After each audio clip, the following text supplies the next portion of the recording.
Hey guys, Chastity here. 2017 was an amazing year for movies. From fantastic sequels and superheroes to impressive directorial debuts, there were many solid reasons to head to the movie theater this year. But which films were the cream of the crop? I'll tell you, but first, please subscribe to GameSpot Universe so you don't miss any of our best of 2017 lists. We'll be listing off the best TV shows, best Netflix originals, and the biggest movies and shows to watch in 2018. And now, here are our top 10 movies of 2017. The Disaster Artist is a movie about the making of Tommy Wiseau's cult hit The Room, which is widely considered to be one of the worst films ever made. You are tearing me apart, Lisa! With James Franco in the leading role, the movie explores the relationship between Tommy, the unusual and mysterious visionary director, and Greg Sestero, a young, bright-eyed wannabe actor played by Dave Franco. James Franco completely transforms himself into Tommy, stealing every scene and serving as a reverent homage to the man himself. I did not hit her. It's not true. It's bullshit. I did not hit her. I did not. Oh, hi, Mark. The Disaster Artist could have simply poked fun at Wiseau's eccentricities, but instead, it's a heartwarming celebration of one man's dream to create a real Hollywood movie. And despite the odds, the naysayers, and the questionable quality of the resulting movie, he completely succeeded.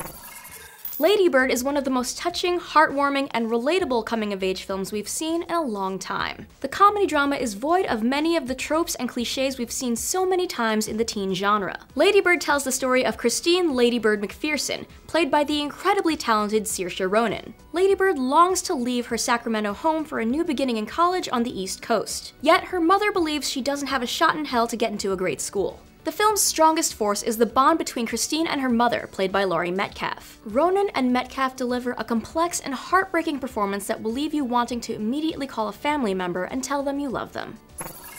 Keanu Reeves may be in his 50s, but he's still at the top of his game as John Wick, the titular hero in some of the best American action movies of recent years. The film's rave reviews and popularity on home entertainment formats paved the way for a sequel, and gave director Chad Stahelski a much larger budget to play with. John Wick Chapter 2 both expanded what we knew about the first movie's hidden world of criminals and assassins, but also dug deep into the characters and unleashed some incredible set pieces. As for the action, it's unquestionably the year's best. With kinetic, inventive gunfights, car chases, and hand-to-hand combat, the movie finds a seemingly endless supply of locations and styles in which to present its mayhem. It was an absolute standout in a year of excellent horror movies. Director Andy Muschietti's fantastic adaptation of one of Stephen King's most famous novels accomplishes a rare feat. It does the source material justice while also making marked improvements to an impressive but flawed masterpiece. Every 27 years, the people of Derry are terrorized by a child-eating, shape-shifting creature that calls itself Pennywise the Dancing Clown. Georgie, meet Pennywise. As children continue to go missing in the town, a group of misfits band together to try to get to the bottom of the mystery. Despite being chapter 1 of 2, it feels like a complete story that manages to balance a heartfelt coming-of-age narrative with a deeply unsettling and terrifying tale of a supernatural menace. Yes, the latest Star Wars film has more than a little in common with The Empire Strikes Back. But at about the film's halfway point, The Last Jedi makes several stunning narrative choices, swerving at just the moment when everything seems like it's becoming too predictable. Characters you thought you knew act in surprising but ultimately understandable ways, while situations find resolution in unexpected outcomes. The Last Jedi is, for the first time in the new Star Wars trilogy, surprising in all the right ways. The Last Jedi is both a loving homage and send-off to the original trilogy, as well as the official launching point for the galaxy's newest heroes and villains. If The Force Awakens' job was to make you excited about what Star Wars was, then The Last Jedi is here to make you excited about what Star Wars can be.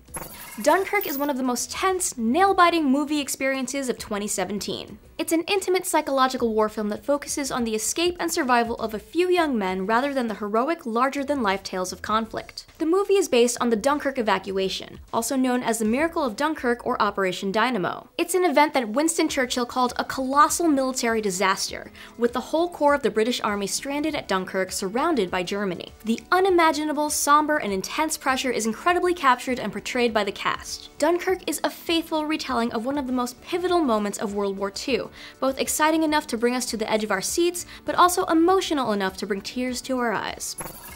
You know Logan is trying to be a different type of superhero movie right from its opening shot. Wolverine, drunk, disheveled, weary, waking up alone in the back of a car. There's no glamour to this superhero. It's just a man down on his luck and alone.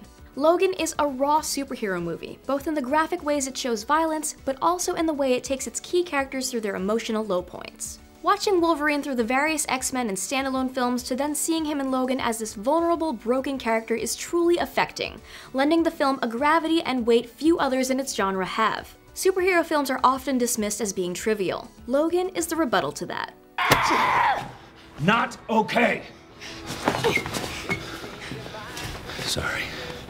Coco was one of the most surprising movies of 2017 and Pixar's best film in years. Coco follows Miguel Rivera, a young boy in a small Mexican town who wants nothing more than to follow in the footsteps of his musical idol, the legendary Ernesto de la Cruz, despite his family's deeply ingrained hatred of music. It's not that Coco turns such a respectful and reverent eye on the beautiful, underrepresented Mexican culture surrounding the holiday Dia de los Muertos, the Day of the Dead, or that it sets a new standard for art direction and fidelity in computer-generated animation, even by Pixar's already high standards. What really makes Coco so exceptional for anyone who watched it this year is simple. It's hard to think of a film that better captured what it's like to be part of a family. The joy and the warmth, yes, but also the grief, pain, and vulnerability of being utterly dependent on the members of your clan, whether you like them or not. Blade Runner has never been strictly a dystopian or post-apocalyptic story. It's a story of hubris and decay that's simultaneously completely alien and hauntingly familiar. Ryan Gosling stars as Kay, whose mission is to track down a being whose mere existence has the potential to burn his society to the ground. While the task sounds like it should be too overwhelming in scale, Blade Runner 2049 never strays from the personal journey. Against all odds, this sequel captures all that was good about the original, not by surpassing it in spectacle or scope, but by once again using the setting, aesthetic, and themes as a frame to tell a hyper-personal story. Blade Runner may not have needed a sequel, but we're sure glad it got one. Fairer skin has been in favor for the past, couple of hundreds of years. But now the pendulum is swung back. Black is in fashion. Jordan Peele, half of the comedy duo Key and Peele, stunned us all with his directorial debut, making our favorite film of 2017, Get Out. This standout social thriller is a showcase of Peele's talents as both a writer and director, and has one of the most genuinely original and creative screenplays in recent memory. Daniel Kaluuya plays Chris Washington, a young black man who's leaving town on a trip to meet his white girlfriend's parents for the first time. The film starts off fairly innocently, save for the exceptionally awkward social interactions of the film's white liberals that serve to further alienate Chris. Then comes the extremely horrific twist that we won't spoil here. Exploring race relations on film isn't new, but Peele's incisive and heightened examination through the perspective of a black man is necessary and timely. He mixes creepy, smart social critique with fright and suspense, resulting in a landmark moment for cinema, and not just of the horror variety. What was your favorite movie of 2017? Let me know in the comments below or on Twitter at chastity_v, and be sure to check out the rest of our best of 2017 lists all week long.